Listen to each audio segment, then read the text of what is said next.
नमस्कार दोस्तों, इस प्रकार के क्वेश्चन के हम ट्रिक कैसे लगाएंगे। जैसे जो ये पावर दी गई है चार चार बार बार लिखी गई है, इन्फिनिटी तक है ये। हम इससे एक कम कर लेते हैं। हम इसको ऐसे लिख लेते हैं 3 और 125।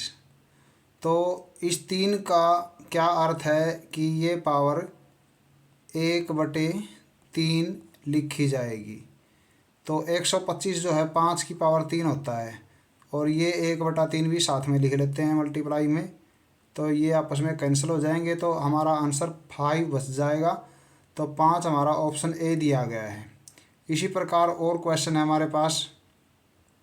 जैसे ये है, तो इसके अंदर बार बार ये 6 पावर है यहाँ पर, तो इसमें से एक कम कर लेते हैं तो हमारे पास 5 रह जाएगा, और अंदर हम लिखते हैं 243। तो जो ये पावर है वो कैसे लिखी जाएगी, 1/5 लिखी जाएगी, और 243 को हम 3 की पावर 5 लिखते हैं। तो अब ये 3 की पावर 5 है और 1/5 है, तो 5 के 5 कट जाएगा, और अकेला 3 हमारा आंसर बन जाएगा, ऑप्शन ए।